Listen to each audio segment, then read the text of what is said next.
Dr. Brad, and we're going to do one more session with Lyme disease just to finish this. This is some of the clinical reality of what goes on with Lyme disease. So we look at the whole overview and what clinicians are faced with.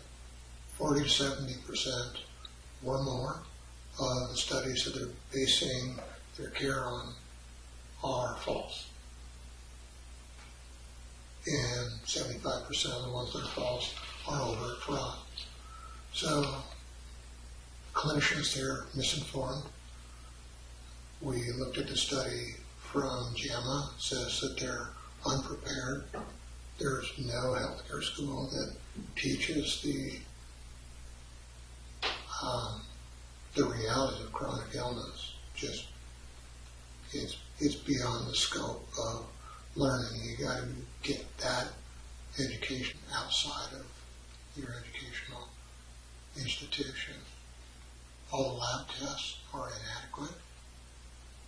So the route that people are trying to verify what they have, they're inadequate, they're very expensive, and they're very frustrating because the results are all over the map. And that study of 517 labs taken with 3 blood draws from different people, no 2 results are the same, really lets you know how worthwhile it is to pursue that method of trying to find out what's going on. Treatments commonly can make you a whole bunch worse, whether they're natural treatments given the wrong things or given things that really don't work. That's one aspect. Poor quality supplements are huge. There's studies the New York Attorney General did. They went into Walgreens, Walmart, Target, and GNC, pulled off some of their herbal supplements, went to labs and tested them. 80% of what they pulled off the shelf didn't have anything in the bottle they claimed on the label. So quality has to do with everything, and you're not going to get that in a store. You're just not. Candida is a huge, huge, huge issue, along with other pathogens that can come along with routes of infection or as a result of treatment. It's big. Leaky gut is huge. It's really huge. It has to be addressed in a functional way. Toxicity has to be addressed. And toxicity isn't something you can just do a fast for. It takes a ton of energy to detoxify. And each tissue can be different in detoxification. To properly detoxify, you have to first find the route of toxic input. Is it coming from inside, from outside? Where it is? What is it? The environment's huge, so does a moldy environment. They're not going to heal. They just won't.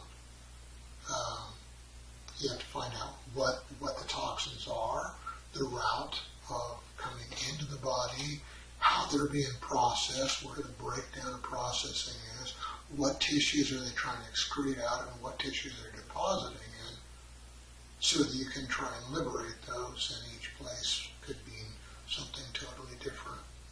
A brain detox is different than a liver detox, and the idea of doing lemon water doesn't work. There's not enough nutrients in there to nourish the liver enough to be able to process toxins. It's very energy dependent.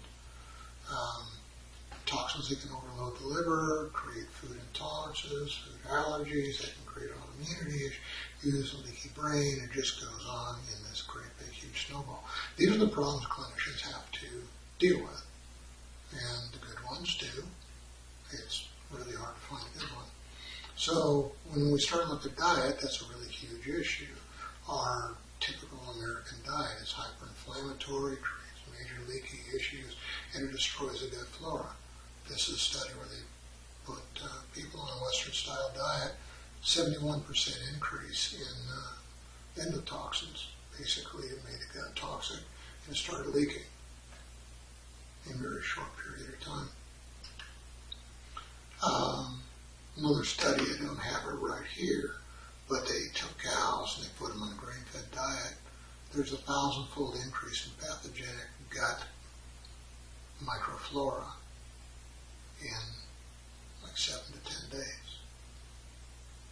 And then they took grain-fed cows and they put them on a grass-fed diet. There's 1,000% die-off in a short period of time.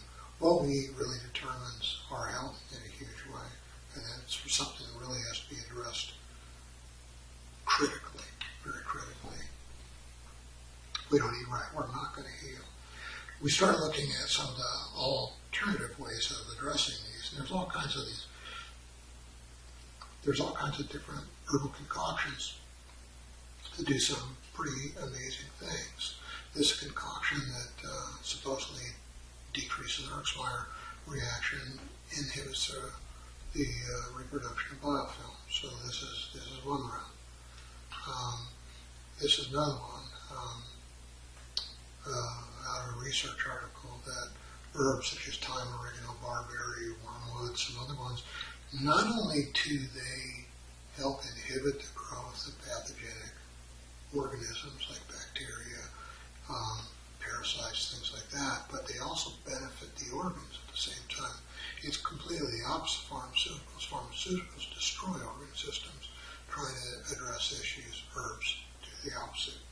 They'll nurture them when you're given the right ones, in the right quantity, that are quality and not adulterated. A lot of herbs are adulterated. It's like olive oil. It's cut with all kinds of things because it's got a good market. Honey, they'll make toxic honey and ship it all over the world, goes to China, lasts, keeps getting cut with other things, and they finally ship it back here. Too toxic to sell here, but that's how they do things. Herbs are pretty much the same way. It has to be very good quality, reputable companies to get this stuff from. Here's another study where they took some of the worst pathogenic things known to man, and they subjected this to a concoction of herbs, and in very short order, total die-off, like 7 to 10 days, total die-off. And granted, this is a lab setting, that's not how it works inside, but we need to know that it does work. Gerald Mullins in Johns Hopkins University, along with Katie Madonna, I forgot what her name was, they did some studies with oregano and berberine, and it's equal to one of the strongest broad-spectrum antibiotics, rifaximin, as far as dealing with pathogenic organisms inside of us. Another interesting study, autoimmune process that can be arrested by fixing the gut flora. And that's really, really huge. Has to be done. You can't do that with soil-based organisms. There are specific strains. They're all numbered that do something with the gut. If you're getting your flora anywhere other than refrigerated, it's junk. Most of the refrigerated flora is not good either. But if it's not refrigerated, it's got no value. That one you can bet on. When we started looking at different body shapes, let us know what the hormonal dysregulations are. Different hormones create different fat deposition patterns. Typically the thyroid will do lumpy, bumpy, weight everywhere, make somebody look larger. Adrenal will make the face round. The thorax get wider and deeper. The abdomen gets big. It hangs over the waistline. It'll sag and jiggle quite a bit. If it's a liver, it's a typical beer belly shape, and that can be hard when you thump on it. Estrogen typically the hips and the buttocks, whether that's male or female. Insulin is commonly where your love handles are. Testosterone typically will create the man boobs that people see quite a bit. Growth hormone is in your calves being enlarged. So knowing that, the guy that came up with this, Charles Poliquin, knowing that and testing things out, it really holds true. And you can just glance at people, tell what their hormonal dysfunctions are. Hormonal dysfunctions can really change the way you address a different person. It can be really huge. If you think about it, the thyroid's not working well, and they don't have any energy, you've got to do things to upregulate the mitochondria and get the energy to work so that anything's going to at all. So we come back to Mark Twain's quote, "It ain't what you don't know that gets you in trouble, it's what you know for sure that just ain't so." The reality of what this means is we're all hanging on to things that are keeping us from health. There is access to healing from this. We have over 90% success rate of the worst cases you can have. People that can't walk, can't talk, can't think, can't work, can't get out of bed. We have over 90% of them return back to full health. It can be done. The reality is what beat up their health to allow the chronic illness, the Lyme disease, to take root is oftentimes a bigger problem. It takes longer to deal with that than it does to clear them and get people free of Lyme disease. So, typically, it leaves you with three choices. You can play the ostrich, ignore it, think it'll go away. It doesn't. Things don't get better, and every time, even if you get a little reprieve, every time you get stressed out, it hits you again. You can guess at things, which a lot of people do, and a lot of people try and do this on their own. It's too complicated for most docs to figure out, and you really can't do it on your own. Or you can work with somebody who really knows what they're doing. So if you're interested in working with somebody who knows what they're doing, we've got links on our website where you can get a hold of us. We do webinars where we have question and answer time and all that. And you can sign up for one of those and we can go from there. So, thanks.